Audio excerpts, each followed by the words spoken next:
우리 특세 첫 번째 말씀은 복음에 반응하라 라는 말씀입니다.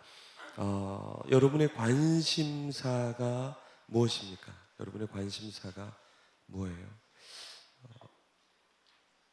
내 관심사가 무엇인가를 알려고 하면 내가 3분 안에 어떤 사람에게 무슨 말을 하는가를 보면 대부분 알 수 있습니다. 내가 생각하고 있는 사람에 대해서 사람은 말하게 되어 있죠. 내가 생각하고 있는 일에 대해서 혹은 갖고 있는 감정에 대해서 말하게 되어 있습니다. 그리고 그것을 위해서 평생 사실은 살아가게 되죠. 광인 오카눔이라는 영화 보셨죠? 네, 우리 간사님이 사진을 찍어 주셨는데 아주 눈물을 흘리면서 보시는 분도 있고, 어제 영화를 보신 분 중에 전체 사진을 보면 좌측에 그 열에 한 세 번째 정도의 두 분은 푹 주무시고 계신데, 우리 자매님인데 사진을 못 올렸어요. 너무 많은 분들이 은혜롭게 보는데 그분들이 그냥 졸면 되는데 이렇게 한 분은 왼쪽으로 한 분은 오른쪽으로 쓰러져서 하나의 산을 만들어서 갖고 계시더라고요. 그래서 제가 그 자매님을 찾아서 평생 소장할 수 있도록 사진을 다른 분한테 줄 수는 없어요. 그 사진을. 예, 아주 많은 분들이 은혜롭게 보는데 그 두 자매님들이 깊이 아마 주무시고 계시더라고요. 아마 입신한, 은혜를 받아서 입신한 건지 그건 천국 가서 한번 확인하고 싸대기 한 대만 맞는 걸로 하도록 하겠습니다. 네. 광인 오카눔의 이 오카눔 목사님은 평생 제자 훈련에 미치신 분이죠. 그래서 가족들하고 사진을 찍을 시간도 없어서 소천하신 뒤에 가족들이 죄송하지만 사진을 좀 찍겠습니다. 그리고 아버님의 돌아가신 그 영정 사진과 가족들이 한 컷의 가족 사진을 찍을 수 있었습니다. 네. 이 오카눔 목사님, 광인, 미칠 정도로 정말 평생을 다해서 제자 삼는 그 일에 자신의 온몸을 던지신 분이죠. 그래서 이 오카눔 목사님의 설교, 삶, 모든 것이 다 뭐냐면 제자가 되고 제자 삼는 그 삶이었던 것이었습니다. 오늘 마가복음 1장 1절은 우리에게 뭐라고 말씀하고 있냐면 하나님의 아들 예수 그리스도의 복음의 시작이라 라고 말씀하고 있어요. 복음의 시작이다 이렇게 말씀하고 있는데, 이 마가복음 1장에 처음에 나오는 것이 바로 무엇이냐면 복음의 시작이라 라고 말하고 있는데요, 이 마가복음의 끝이 16장인데 16장 15절에 보면 너희는 온 천하에 다니며 복음을 전파하라 라고 말씀하고 있어요. 그러니까 무엇이냐면 이 마가복음의 처음과 마가복음의 끝은 복음으로 시작해서 복음으로 맞춰지는 복음서인 것입니다.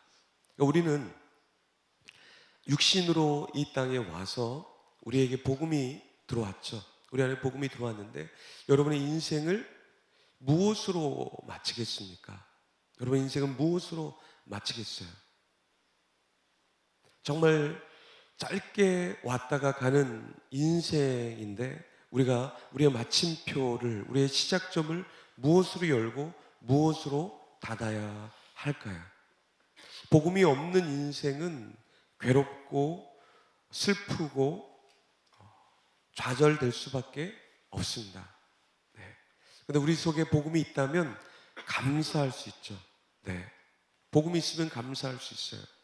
복음이 있으면 절망 중에도 힘을 내서 자기에게 주어진 일을 다 감당할 수 있는 것입니다. 우리에게 진짜 필요한 것은 무엇이냐면 복음이라는 거예요.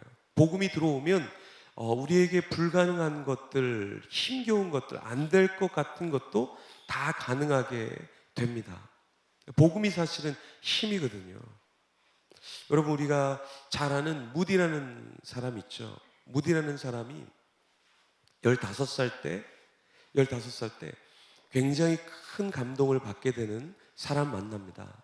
엠마라는 그 여자분을 만나게 되는데 본인도 신앙에 열심히 있는데 이분은 더 열정적으로 하나님을 섬기고 복음을 전파하는 거예요. 그래서 이 무디가 굉장한 도전을 받게 됩니다. 그리고 나중에 이 무디가 20살 정도가 되었을 때 다음 세대를 세워야 되는데 주일학교가 너무나 형식적이고 메마른 것을 보고 차라리 내가 주일학교 아이들을 따로 섬겨야겠다. 그래서 그 주일학교를 시작하는데 1년에 몇 명의 주일학교가 모이게 되냐면 600명의 아이들이 모이게 됩니다.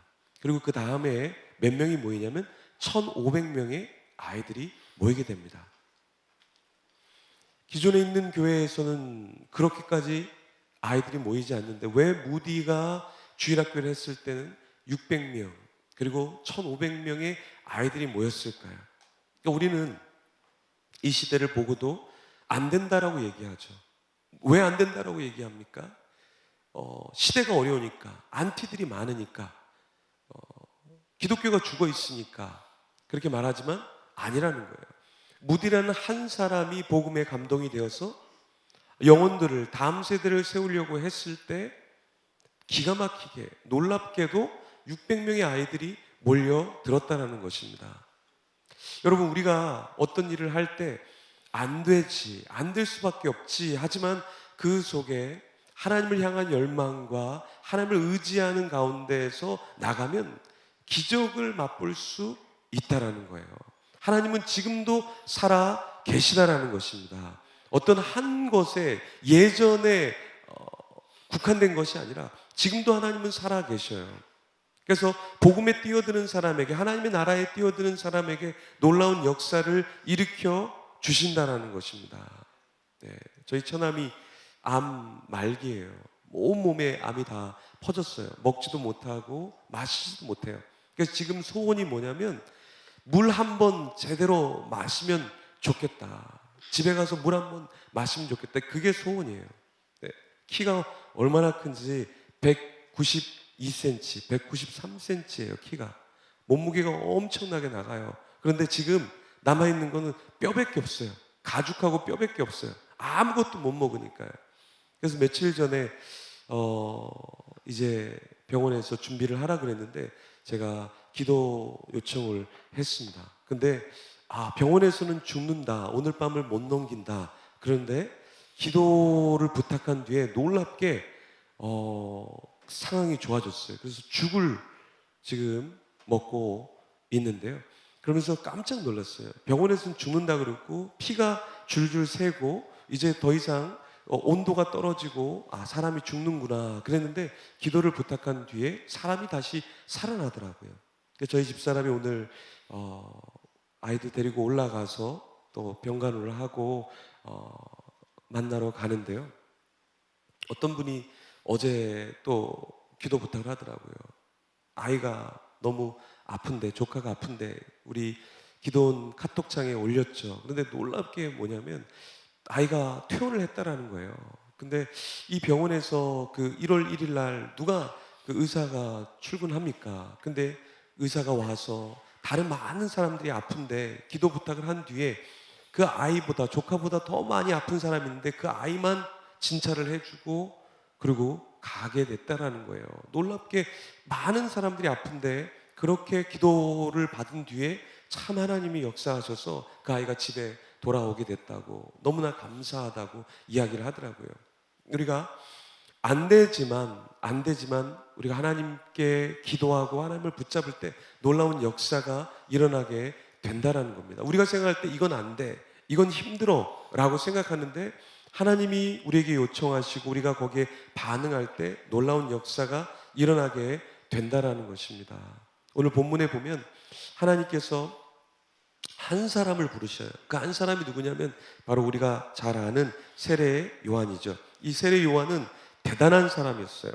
왜냐하면 구약에 참 많은 예언의 메시지가 있는데 그 예언의 메시지는 다 어떤 것에 관련된 말씀이냐면 사실은 예수님에 관련된 말씀이에요.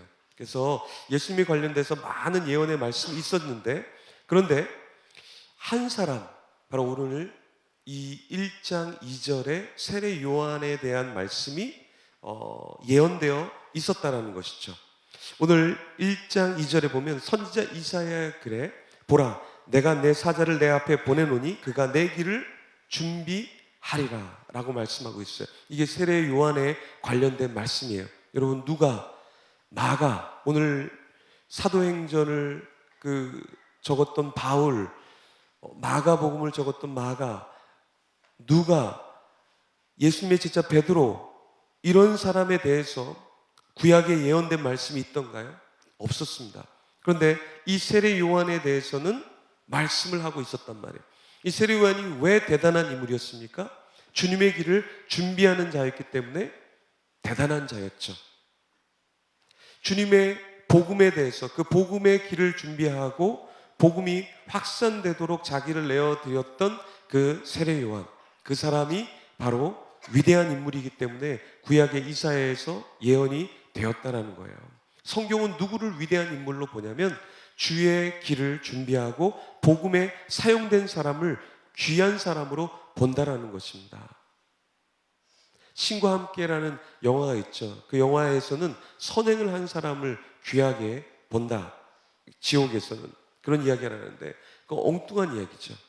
복음은 진짜 누구에게 초점을 맞추고 있냐면 주의 복음을 준비하는 자에게 초점을 맞추고 있다는 거예요. 우리 인생에서 다 모든 걸 결산할 때, 우리가 죽은 뒤에 갔을 때 내가 얼마나 많은 돈을 벌었느냐, 내가 얼마나 많은 명예를 가졌느냐, 내가 얼마나 많은 인기를 가졌느냐, 내가 얼마나 많은 사람들의 사랑을 받았느냐, 여러분 절대 그것에 어떠한 주님이 결산하지 않는다는 거예요. 얼마나 복음에 너가 드려졌는가, 너가 얼마나 복음에 반응했는가, 그걸 주님께서 보신다라는 거예요. 오늘 세례 요한의 삶을 보면 그 세례 요한의 삶이 어떠냐면 자기가 복음에 반응하기 위해서, 부르심에 반응하기 위해서 이 주님의 복음의 길을 예배하고 그것에 사용을 받기 위해서 어떻게 했냐면 자기가 가장 있고 싶은, 가장 있어야 할 예루살렘에서 자기가 나와서 광야로 갔다라는 겁니다. 가장 중심이 되는 그 무대에서 내려와서 아무도 보지 않는, 있지 않는 광야로 나아갔다라는 것이죠. 복음에 반응하는 삶은 무엇이냐면 사람들이 원하는, 그리고 내가 있기에 편한 곳이 아니라 주님이 부르시는 그 자리로 가는 것이죠. 어떤 사람에게는 예루살렘이 불편할 거예요. 어떤 사람에게는 광야가 불편할 것이고, 그런데 그것과 상관없이 내가 그 길로 나아가는 삶, 그것이 복음에 반응하는 삶이라는 것입니다. 여러분은 주님이 어느 길로 부르고 계십니까? 그리고 세례 요한의 삶을 보면 세례 요한이 낙타털옷을 입었다고 오늘 본문은 6절에 말씀하고 있어요. 낙타털옷, 이것은 뭐냐면 좋은 옷이 아니에요. 꺼끌꺼끌한 옷이죠. 그렇죠? 그리고 그가 먹은 것은 메뚜기와 석청이에요. 좋은 음식이 아니에요. 먹을 것이 없어서 들에 있는 걸 먹었다라는 말이에요. 지금은 메뚜기, 석청 뭐 이런 것이 굉장히 건강식품이겠지만 이 당시에는 먹을 것이 없어서 그냥 들에 있는 것을 먹었다라는 말이죠. 가죽띠를 둘렀다라는 것도 마찬가지고요. 복음에 반응하는 삶, 그 삶은 무엇이냐면 조금 불편한 삶이에요. 조금 불편한 삶. 네, 우리가 헌금을 하죠. 낙타를, 염소를 우리가 기증하고, 우리가 개척교회 물품을 후원하고, 독거노인에게, 소년소녀 가장에게 연탄을 제공하는 것, 이건 우리가 그렇게 하기 위해서는 우리의 삶을 불편하게 만들어야 돼요. 힘들게 만들어야 돼요. 근데 세례 요한이 그랬다라는 거예요. 예루살렘에 있으면 공무원으로서, 여러분 3급 공무원 되고 싶지 않으세요? 5급 공무원 되고 싶지 않으세요? 그 당시 제사장은 그런 공무원 직종이었어요. 공무원의 직업이었단 말이에요. 가만히 있으면 녹이 나와요. 돈이 나와요. 명예가 나와요. 모든 게 다 나오는 게 바로 이 세례 요한의 삶이었어요. 왜? 자기의 아버지 어머니가 사가랴와 엘리사벳이 그 레위 가문이고 제사장의 가문이었잖아요. 그러니까 자기는 가만히 있으면 그냥 제사장이 되는 거예요. 가만히 있으면 공무원으로서 그 당시에 누릴 수 있는 최고의 권력을 가질 수 있는 인물이었단 말이에요. 그런데 그가 그 모든 걸 다 내려놓고, 친인척을 내려놓고 광야에 가서 살았다라는 것입니다. 그 삶을 살아갈 때, 복음에 반응하는 삶을 살 때 사람들이 몰려들기 시작했다라는 거예요. 광야에서 그가 한 것은 뭐냐면 회개의 세례를 주었다라는 거예요. 회개의 세례. 회개에 대해서 이야기했다라는 것이죠. 그런데 사람들이 몰려들었다라는 거예요. 여러분은 사람들을 만날 때 무슨 이야기를 가장 많이 하십니까? 이거 재테크 이렇게 해야 돼. 이렇게 재테크해야 돼. 이렇게 살아야지 제대로 사는 삶이지, 이런 유행을 타야지, 이렇게 인생을 한번 즐겨야지, 이런 이야기를 많이 하십니까? 이런 이야기를 많이 들으십니까? 여러분이 하는 이야기는 무엇입니까? 세례 요한은 가장 불편한 회개에 대해서 이야기했다라는 거예요. 그러니까 지금도 교회들이, 지금도 캠퍼스에서, 지금도 직장 생활에서 믿는 사람끼리도 서로 이야기하기 힘든 게 무엇입니까? 죄에 대해서 이야기하기가 참 힘든 거예요. 믿는 사람들끼리도 죄에 대해서 이야기가 참 힘든 거예요. 사랑방 가운데, 나눔 가운데서도 우리가 힘든 게 뭡니까? 나의 죄에 대해서 이야기하고 나의 잘못된 것에서 이야기하는 게 불편해요. 그런데 세례 요한은 그 불편한 것을 공공연하게 이야기했다라는 거예요. 뭐라고? 회개하라. 천국이 가까웠다고 이야기한 거예요. 예수님께서도 복음을 전하실 때 첫 번째로 전한 게 무엇입니까? 회개에 대해서 이야기했다라는 거예요. 그러니까 주님의 관심은 무엇이냐면 너희들이 먹고 잘 사는 것이 아니라 그냥 평안한 것이 주님의 관심사가 아니라, 그것도 주님이 우리 삶에 원하시지만 먼저 영적인 평안을 우리에게 원하시기 때문에 회개에 대해서 이야기하셨다라는 것입니다. 여러분, 우리가 인생을 살면서, 오늘 하루를 살면서 나는 무엇을 회개해야 되는가? 우리는 돌이켜 봐야 돼요. 내가 물질을 어떻게 쓰고 있는가? 내가 시간을 어떻게 쓰고 있는가? 내가 복음에 진짜 반응하면서 사는 자인가? 아니면 내 쾌락과 내 성공과 내 보이는 것에 사람에게 반응하는 자인가? 우리는 우리 자신을 돌이켜 봐야 하는 것이에요. 우리는 첫 번째, 내가 먼저 회개에 대해서 이야기해야 돼요. 내 자신에게 회개할 것을 이야기해야 돼요. 왜냐하면 내 영혼은 반응하지 않기 때문에 그래요. 내 영혼아 여호와를 송축하라. 왜 그랬을까요? 왜 내 영혼아 송축하라라고 얘기했을까요? 우리 영혼을 하나님을 송축하기를 즐겨하지 않기 때문에 그래요. 죄를 누리는 것, 죄에 빠져 사는 것, 그것은 말하지 않아도 그냥 가는 길이에요. 근데 영혼이 그 길을, 하나님이 원하시는 길을 가지 않기 때문에 우리는 계속해서 선포해야 돼요. 너 회개해야 돼. 너 감사해야 돼. 너 정말 성령 충만해야 돼. 내 영혼에게 우리가 이야기해야 한다라는 거예요.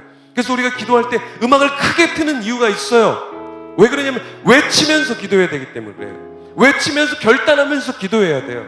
여러분 가만히 이 새벽에 기도해 보십시오. 딱 졸기 좋거든요. 딱 내 연민에 빠지기 좋거든요. 사람은 그렇게 돼 있어요. 가만히 있으면 우울한 기운이 와요. 내 속에 불안들이 일어나요. 근데 참 놀랍게 내 영혼아 여호와를 송축하라, 내 영혼아 회개하라 외치면 내가 반응하게 돼 있어요. 그래서 우리는 끊임없이 외치고 끊임없이 고백해야 되는 거예요. 하나님을 사랑해야 된다. 내 몸을 바쳐야 된다. 내 시간을 주님께 드려야 된다. 새벽을 깨워야 된다. 이 시대에 죽어가는 영혼을 깨워야 한다. 이렇게 우리는 하나님 앞에서 우리 자신을 계속해서 던져야 되는 거예요. 세례 요한이 가장 회개를 많이 하고 깨어있을 수 있는 이유는 무엇이냐면 자기가 외쳤기 때문에 그래요. 자기가 소리쳤기 때문에 그래요. 자기가 그 시대적인 아픔을 끌어안고 있었기 때문에 가장 깨어있을 수 있었다라는 거예요. 복음을 전하는 사람의 축복이에요. 말씀을 전하는 사람의 축복이에요. 여러분들이 말씀을 전하지 않더라도 서기관들이 그 요약해주는 그 말씀, 그냥 성경 구절 한 구절, 그것만 계속해서 SNS로, 그것만 계속해서 카톡으로, 문자로 나눠도 여러분이 깨이게 되어 있어요. 여러분이 깨어있게 돼요.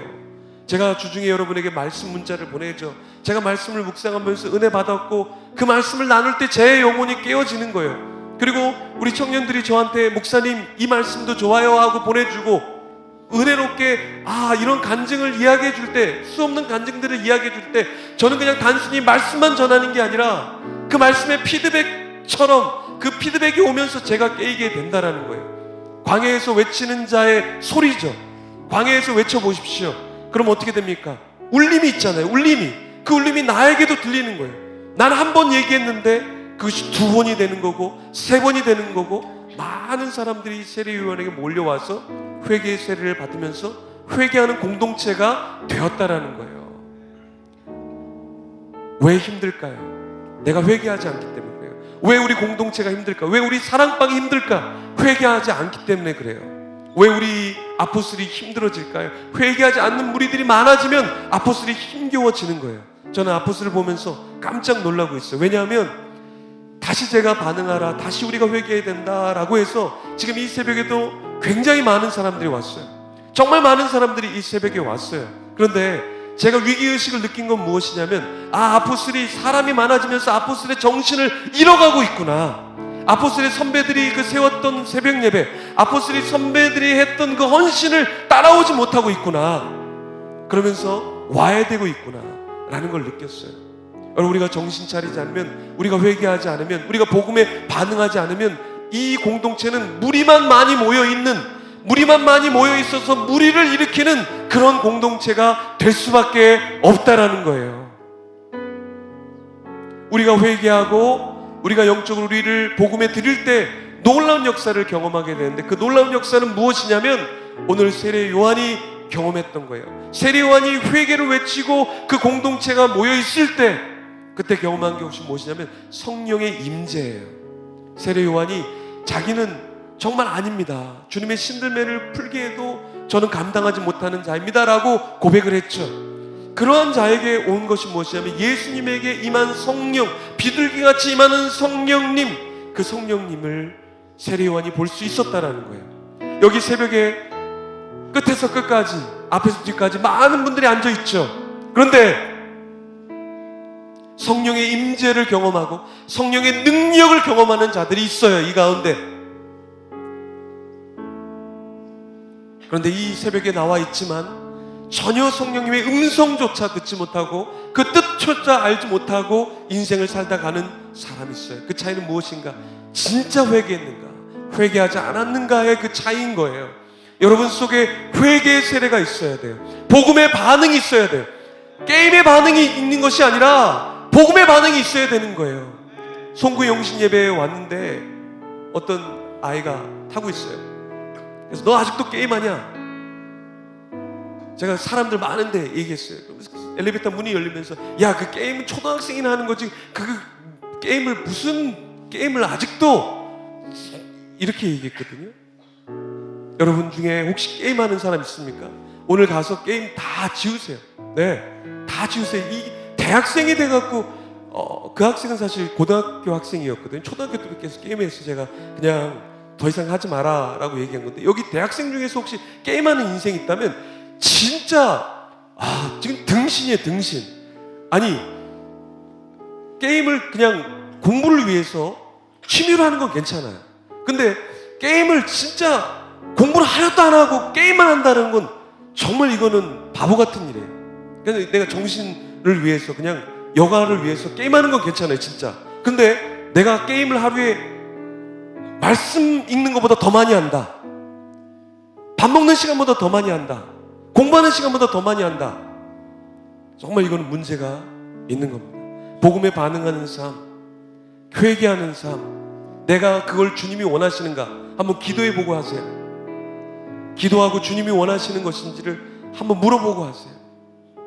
우리 안에 회개하는 삶, 우리가 복음에 반응하는 삶을 위해서 내가 진짜 하나님께 드려진 인생인가? 우리는 이 새벽에 내 자신을 소리내어서 하나님께 물어봐야 돼요. 하나님, 내가 제대로 살고 있는 것입니까? 제대로 부르심에 맞게 살아가고 있는 것입니까? 그냥 사람들이 이야기하니까 시대적으로 흘러가는 흐름에 내가 맞춰서 살아가는 그런 인생입니까? 하나님, 나의 삶을 드리게 하여 주시고, 하나님, 나의 젊음을 드리게 해 주십시오. 하나님, 내가 젊음을 드려서 주님이 주신 나의 비전에 반응하게 허락하여 주시고 복음에 반응하게 허락하여 주시옵소서. 하나님, 나를 깨워 주시옵소서. 이 시간에 우리 주님 앞에 기도하며 나가겠습니다. 우리